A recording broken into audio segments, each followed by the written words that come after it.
Bismillah. Assalamualaikum warahmatullahi wabarakatuh. Bismillahirrahmanirrahim. Alhamdulillahirabbil alamin. Wa bihi nasta'inu ala umurid dunya waddin.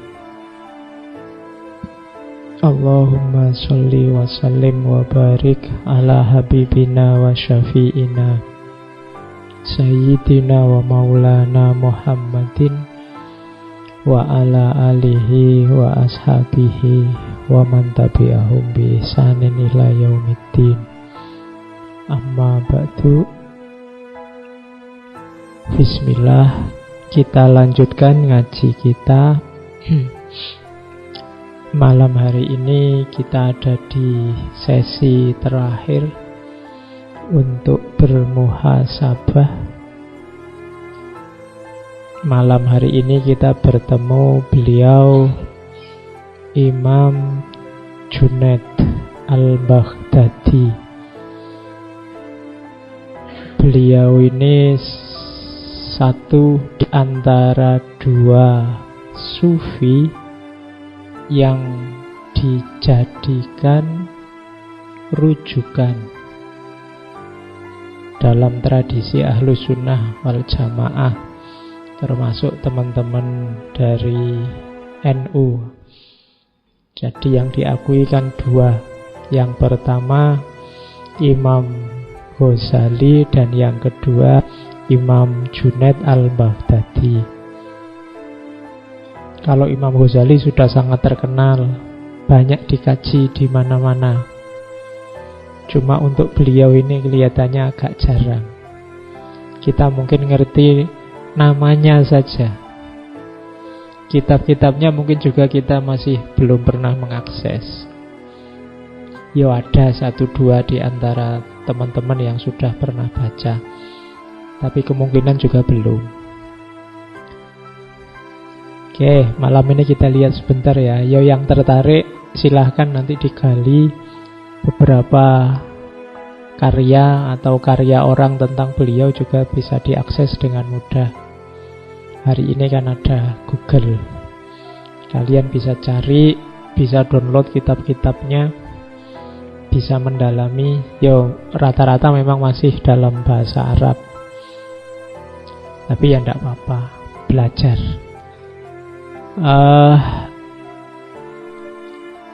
Imam Junaid ini sering disebut memang tasawufnya adalah tasawuf yang sunni, untuk membedakan jenis tasawuf yang lain yang lebih falsafi seperti Ibnu Arabi, Abu Mansur Al-Hallaj, Abu Yazid Bustami dan lain-lain. Tasawuf yang dikategorikan sunni ini biasanya punya ciri tertentu yang jelas tidak serumit kalau belajar tasawuf yang falsafi. Lebih ke orientasi praktis, pembentukan akhlak. Makanya bulan ini kita ambil jenis tasawuf itu untuk bermuhasabah di akhir tahun. Kita sudah ketemu 3 orang tokoh, Imam Hasan Al-Basri, kemudian Syekh Abu Haris Al-Muhasibi, dan malam hari ini Imam Junaid Al-Baghdadi. Nama Al-Baghdadi itu sebenarnya menunjukkan tempat. Biasanya sebelum Al-Baghdadi ada julukan lain Al-Qawariri. Al-Qawariri itu menunjukkan bahwa beliau ini mata pencahariannya jualan kaca, jualan barang pecah belah, melanjutkan bisnisnya ayahnya. Kalau nama lengkapnya ya Abul Qasim Junaid bin Muhammad Al-Qawariri Al-Baghdadi. Oke, malam ini kita ajak beliau untuk membantu kita bermuhasabah akhir tahun, biar kita tidak ribut terus bahas boleh selamat Natal apa enggak. Yo, tema tahunan itu kan, kok yo ndak capek. Oke, kamu simpen chattinganmu itu, tahun depan keluar lagi. Oke, kita ambil dimensi yang berbeda. Akhir tahun kita mari sibuk dengan diri kita sendiri, kita bermuhasabah. Bismillah. Yang pertama tentang tasawuf. Seperti apa sih tasawuf? Seperti apa sih sufi? Dan bagaimana sih jiwa seorang sufi itu? Ini teori-teori yang saya ambil malam hari ini banyak dari kumpulan risalah beliau, Risalah Al-Junaidiyah. Jadi ada satu torekot Junaidiyah yang salah satu torekot Mu'tabaroh. Di Indonesia juga berkembang di beberapa daerah. Kalau itu sudah torekot, biasanya sudah institusi, ada mode-mode asketiknya sendiri. Cuma malam hari ini kita tidak masuk ke torikotnya, kita ambil petuah-petuah ajaran-ajaran beliau. Yang pertama, tasawuf. Tasawuf adalah itu kalimatnya Imam Junaid. Allah menjauhkanmu atau mematikanmu dari dirimu sendiri dan menghidupkanmu di dalamnya besar. Jadi kita hidup, seorang sufi itu berarti hidupnya adalah menepikan dirinya dan menghidupkan Allahnya. Seandainya kamu bayangkan dalam dirimu itu ada dua tombol. Yang satu kalau diklik terus lagunya, nyanyiannya lagu dunia. Yang satu kalau diklik yang lagunya lagu ilahi, ketuhanan. Sufi itu yang diklik yang ketuhanan. Jadi hidupnya hidup ala ilahi, tidak ala manusiawi. Apa kayak gitu manusiawi, Pak? Kan tadi disebut tidak ala manusiawi, ala ilahi. Loh Pak, normalnya manusia itu kan ya hidup di dunia dengan gaya dunia, dengan mode dunia. Tidak apa-apa kamu hidup di dunia dengan mode dunia, tapi orientasinya ilahi. Apapun yang kamu lakukan, apapun yang kamu kerjakan, ya memang medianya media duniawi, perangkatnya perangkat duniawi, modalnya duniawi, tapi arah tujuan targetnya harus ilahi. Ngaji ini kan duniawi. Kamu butuh baju, kamu butuh kendaraan, kamu butuh kopi, kamu butuh gelas, kamu butuh laptop, kita butuh LCD. Ini kan duniawi semua. Tapi barang-barang duniawi ini kita ajak untuk mengilahi, untuk merohani. Kalau kopi itu kamu ajak melekan nonton sepak bola misalnya, nah itu kamu ajak duniawi. Tapi kalau kopi kamu jadikan media untuk melekan ngaji, bukan ngaji filsafat lah, nggak mungkin kamu melekan ngaji filsafat. Ya. Jadi kalau melekan ngaji Quran misalnya, kamu ajak dia merohani, mengilahi. Kalau motormu kamu ajak jalan-jalan ke mall, ya dia sedang menduniawi. Tapi kalau kamu ajak ke masjid untuk jamaah, dia kamu ajak untuk merohani, mengilahi. Nah, hidupnya seorang sufi itu seluruh aspeknya dibawa untuk hidup di dalamnya. Itulah yang disebut mengilahi. Kalau kalian nanti belajar mengolah rohanimu, mengilahi, jiwamu akan tertempa. Diilustrasikan di kalimat yang kedua itu. Jadi tasawuf itu menempa jiwa. Katanya Imam Junaid, kita tidak menjalankan tasawuf dengan banyak bicara saja. Qila wa qola, al-qil wal qol. Kita kan seneng belajar tasawuf. Kadang-kadang kita mimpi pengen jadi sufi, terus punya karomah apa, terus bisa menaklukkan orang, bisa menyembuhkan orang, macam-macam cita-citamu. Tapi kebanyakan hanya qila wa qala. Kita hanya wacana. Kalau pas ngaji kayak gini bayanganmu sufi aku ini. Pokoknya ya ngono. Cuma ya pas gini aja wacana, begitu nanti pulang ya balik kaya asale. Tadinya apa ya besok apa, kembali lagi begitu. Itu namanya qila wa qala. Hanya ngomong saja. Sudah bolak-balik ngaji tema sufi ya jiwamu ndak nyufi-nyufi. Keseharianmu juga ndak berubah. Maka katanya Imam Junaid, kita tidak menjalankan tasawuf dengan banyak bicara saja. Makanya beliau agak tidak cocok dengan sufi yang agak bulat, agak rumit, agak dengan teori macam-macam, filosofi macam-macam. Tidak. Praktek saja sudah. Tapi kita melakukannya dengan lapar, maksudnya puasa. Meninggalkan seneng-seneng di dunia, kelezatan dunia, dan melepaskan segala hal yang menyenangkan dan indah. Karena tasawuf adalah kemurnian hubungan dengan Allah yang dasarnya menghindari kesenangan dunia. Jadi sufi itu hidup di dalam Allah dan praktekkanlah, jangan cuma diteorikan. Itu tuntunan dari Imam Junaid. Kalau sukses, di situ nanti lahir Islam yang rahmatan lil alamin. Kaum sufi adalah seperti bumi. Semua kotoran dicampakkan kepadanya, namun tidak menumbuhkan kecuali segala tumbuhan yang baik.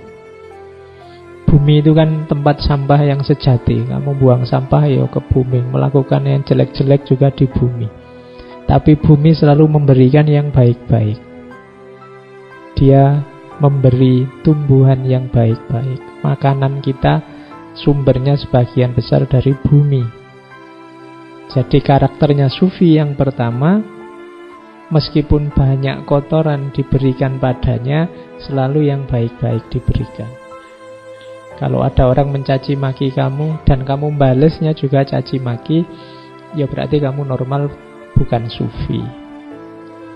Kalau sufi diberi yang jelek, yang dikembalikan yang baik.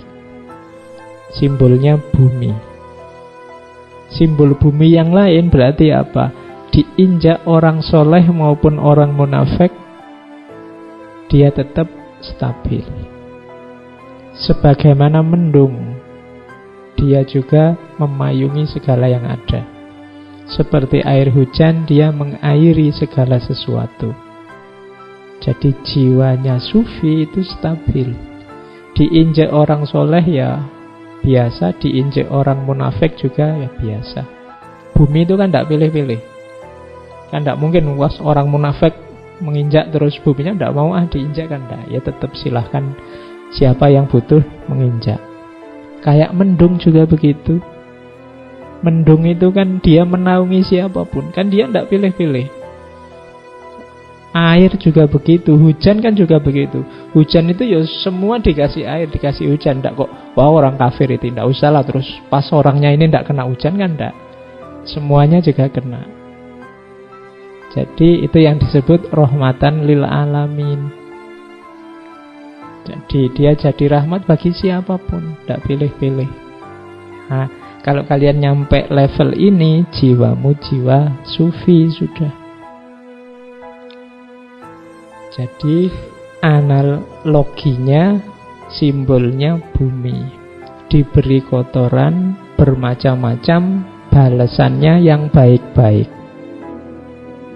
Diinjak siapapun diperlakukan sama. Siapapun dinaungi. Kalau mau memberi tidak pilih-pilih, semua diberi yang baik-baik.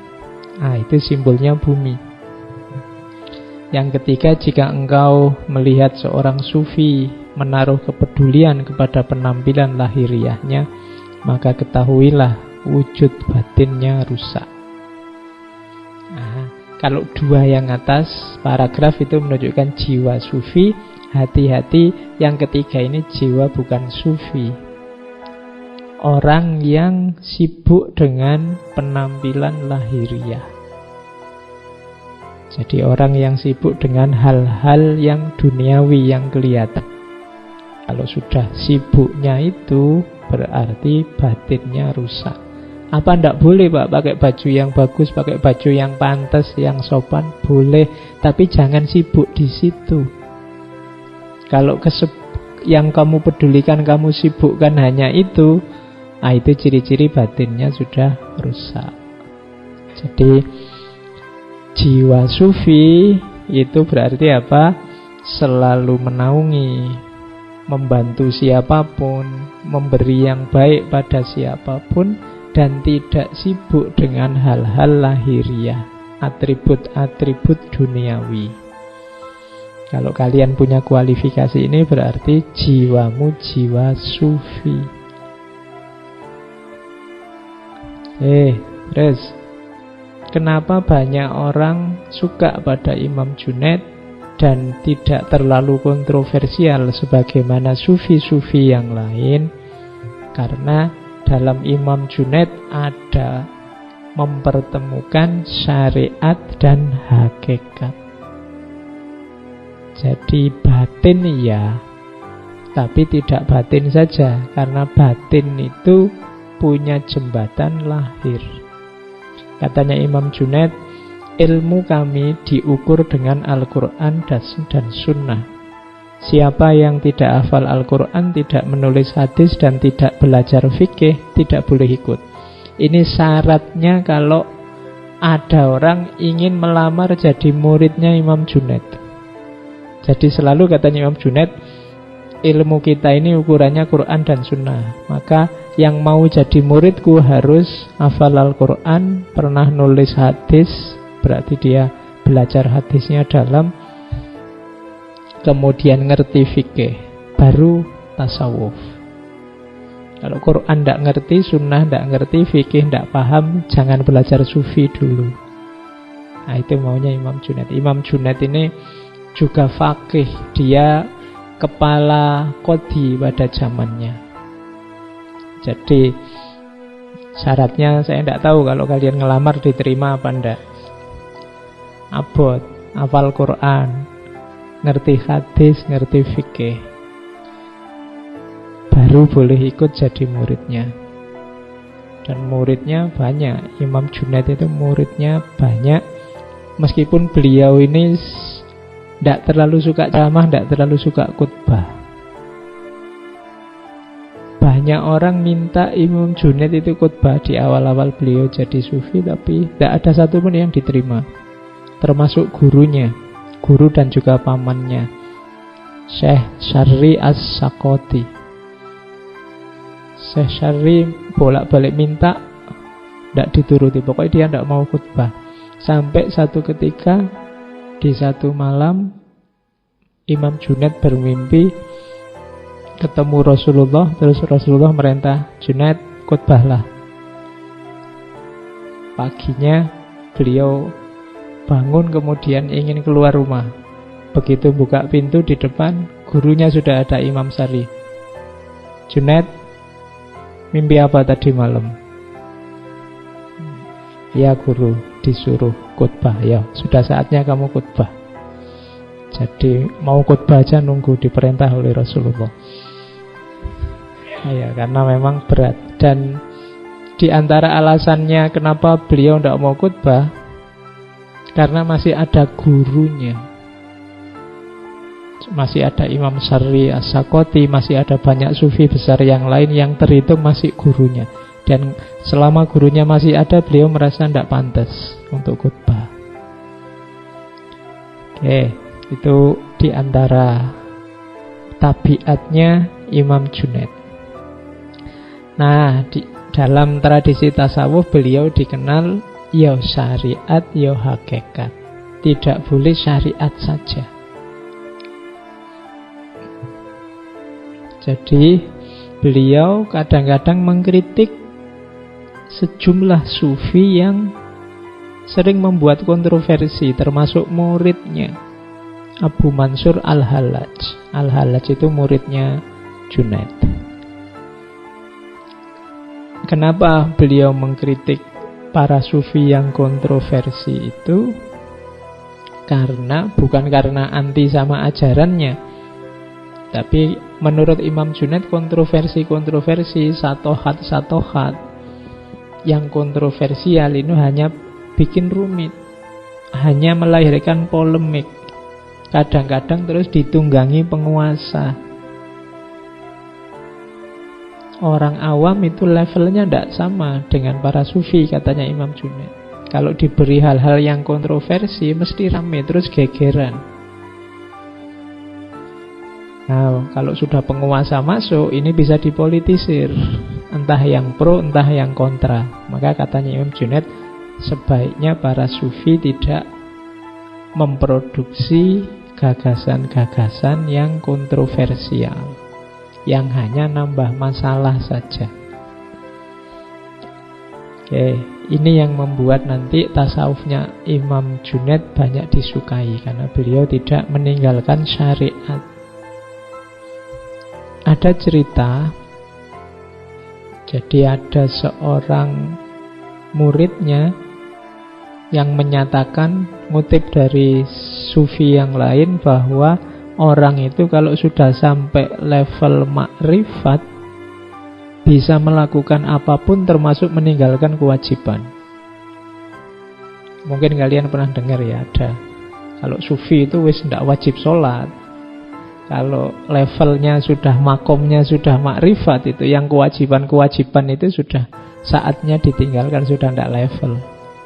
Jadi kalau ada temannya, kamu sholat, oh kok kamu tidak sholat, tidak level. Levelku sudah. Ya, kan kita sering gitu mengkritik orang, merendahkan orang dengan kalimat tidak level. Saya kemarin ada yang bilang, kok masih cari kebenaran Pak? Loh kenapa? Kalau saya sudah tidak level. Kayaknya karena apa-apa dianggap tidak level. Oke, kamu kok puasa Ramadan? Kalau aku tidak level. Kan ada memang sufi yang punya pandangan semacam ini. Nah, Imam Junaid terus bilangnya apa? Jawab muridnya tadi, ini bagiku adalah satu pendapat yang berbahaya. Kamu jangan ikut pendapat itu. Sesungguhnya seorang arif billah, Imam Junaid juga menyebut kata arif daripada sufi, adalah mereka yang mengerjakan seluruh amal perbuatan sesuai perintah Allah. Logikanya sebenarnya kalau engkau menyatakan dirimu dekat sama Allah dan cinta sama Allah, jangankan diperintah, tidak diperintah pun kamu akan melakukan segala yang baik-baik, segala yang terpuji. Jangankan yang wajib, yang sunnah pun mungkin akan kamu penuhi, bahkan kamu nambah sebanyak mungkin. Jadi kalau ada orang bilang, saya sudah tidak wajib lagi sholat, tidak wajib lagi puasa karena sudah jadi sufi, makomku sudah tinggi, itu sebenarnya secara logika kontradiksi. Karena kalau kamu menyatakan sangat dekat sama Allah, cinta sama Allah, ya harusnya justru kamu nambah sholat semakin banyak, nambah puasa semakin banyak, tidak hanya yang wajib-wajib. Karena hanya kepadanya amal itu kembali. Katanya Imam Junaid, justru yang menjalankan kewajiban syariat tadi, inilah keyakinan yang terus memperkuat ma'rifatku dan memperkokoh keadaanku. Aku itu ma'rifatku tambah kuat, tambah kokoh, karena apa? Menjalankan kewajiban-kewajiban tadi. Jadi tidak ada ceritanya orang gugur kewajiban atau bebas kewajiban. Oke, itu tuntunannya Imam Junaid. Hubungan antara syariat dan hakikat.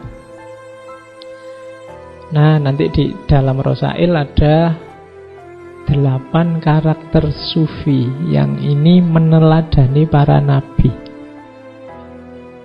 Kalian yang belajar tasawuf, wujudkan ini. Ini termasuk rangkaian dari husnul khuluq, akhlak yang baik.